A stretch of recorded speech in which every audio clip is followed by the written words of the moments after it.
नमस्कार दोस्तों, स्वागत है आपका इन्वेस्टिंग दर्पण की एक और नॉलेजफुल वीडियो में। और आज मैं इस वीडियो में आपसे डिस्कस करूंगा ऐसे स्टॉक्स के बारे में जिनमें कि यानी कि कल मंडे को गिरावट देखने को मिल सकती है।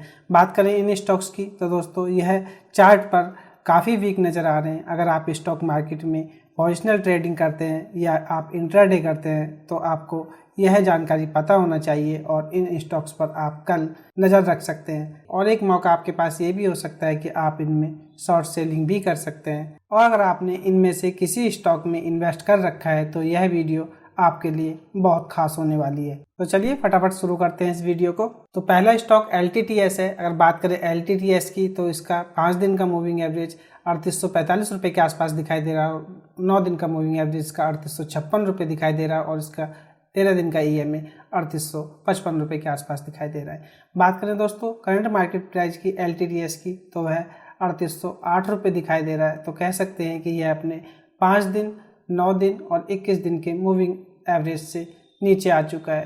तो हो सकता है कि कल इस स्टॉक में गिरावट देखने को मिले।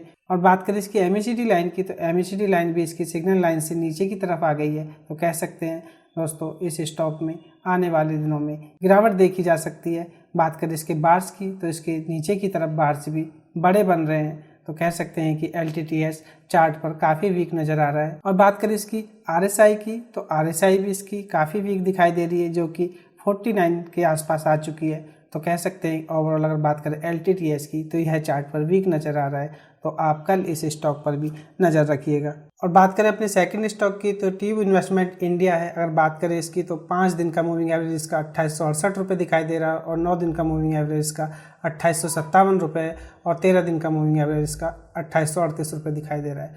बात करें TII इंडिया की तो इसका करंट मार्केट प्राइस 2848 रुपये दिखाई दे रहा है। तो कह सकते हैं कि ये अपने 5 दिन और 9 दिन के मूविंग एवरेज से नीचे आ चुका है। तो कह सकते हैं कि कल यानी कि सोमवार को ट्यूब इन्वेस्टमेंट इंडिया में भी गिरावट देखने को मिल सकती है। बात करें इसकी MACD की तो इसकी MACD लाइन भी सिग्नल लाइन से नीचे की तरफ जाने का इशारा कर रही है।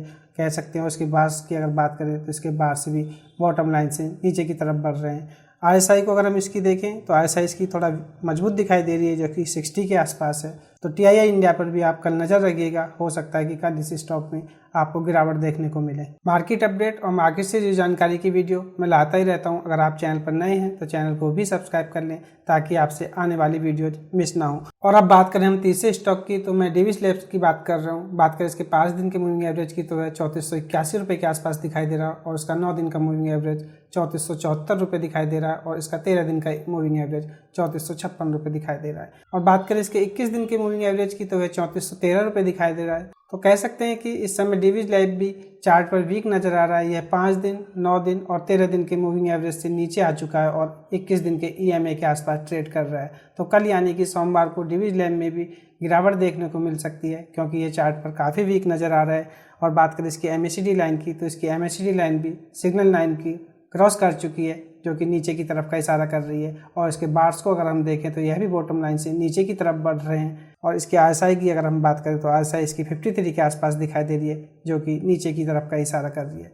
तो आप कल डेविस लैब पर भी नज़र रखिएगा। हो सकता है कि कल आपको इस स्टॉक में भी गिरावट देखने को मिले। अब बात करें चौथे स्टॉक की तो मैं एशियन पेंट की बात कर रहा हूँ। इसका 5 दिन का मूविंग एवरेज 3201 रुपये दिखाई दे रहा है और 9 दिन का मूविंग एवरेज 3193 रुपये दिखाई दे रहा है और 13 दिन का EMA 3178 रुपये दिखाई दे रहा है। बात करें एशियन पेंट की तो इसका करंट मार्केट प्राइस 3180 रुपये है। तो कह सकते हैं कि यह स्टॉक इस समय अपने 13 दिन के मूविंग एवरेज के आसपास ही ट्रेड कर रहा है। तो हो सकता है कि कल एशियन पेंट में भी आपको गिरावट देखने को मिले। तो आप एशियन पेंट पे भी नज़र रखिएगा। बात करें इसकी MACD लाइन की तो इसकी MACD लाइन भी सिग्नल लाइन को नीचे की तरफ क्रॉस कर चुकी है और इसके बार्स को अगर हम देखें तो बॉटम लाइन से नीचे की तरफ बढ़ने का इशारा कर रहे हैं। और इसकी अगर RSI को देखें तो RSI भी इसकी नीचे की तरफ का इशारा कर रही है जो कि 61 के आसपास दिखाई दे रही है।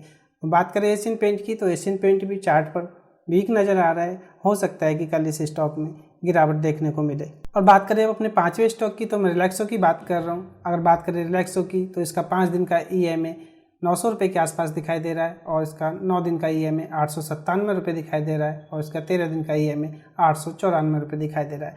बात करें रिलैक्सो की करंट मार्केट प्राइस की तो वह 895 रुपये दिखाई दे रहा है। तो कह सकते हैं कि रिलैक्सो भी इस समय अपने 5 दिन, 9 दिन और 13 दिन के मूविंग एवरेज से नीचे की तरफ आ चुका है। तो हो सकता है कि मंडे को रिलैक्सो में भी आपको गिरावट देखने को मिले और इसकी अगर MACD को देखा जाए तो इसकी MACD लाइन भी सिग्नल लाइन से नीचे आ चुकी है और इसके बार्स को अगर देखें तो बार्स भी इसके नीचे की तरफ बन रहे हैं। इसकी RSI को अगर देखें तो RSI इसकी 58 पर दिखाई दे रही है और यह नीचे की तरफ का इशारा कर रही है। तो आने वाले दिनों में हो सकता है कि रिलैक्सो में गिरावट आपको देखने को मिले। तो यह थे वह 5 स्टॉक जो कि चार्ट पर काफ़ी वीक नज़र आ रहे हैं। अगर आप स्टॉक मार्केट में काम करते हैं, इंट्राडे करते हैं, तो आपको इन स्टॉक्स के बारे में पता होना चाहिए। या अगर आपने इन स्टॉक्स में इन्वेस्ट कर रखा है या आप इन्वेस्ट करने की सोच रहे हैं तो भी यह स्टॉक आपको पता होना चाहिए। तो यह थी खास अपडेट इन 5 स्टॉक्स पर जिनमें कि कल यानी कि बाजार खुलते ही गिरावट देखने को मिल सकती है। तो आपको ये जानकारी पता होना चाहिए। तो आपको इन 5 स्टॉक्स पर अपडेट की यह वीडियो कैसी लगी? अगर वीडियो अच्छी लगी हो तो वीडियो को लाइक करें, शेयर करें और आपने चैनल को सब्सक्राइब नहीं किया है तो चैनल भी सब्सक्राइब कर लें, क्योंकि मार्केट अपडेट और मार्केट से जुड़ी जानकारी की वीडियो मैं लाता ही रहता हूं। तो चलिए मिलते हैं फिर किसी नई वीडियो में। तब तक के लिए नमस्कार।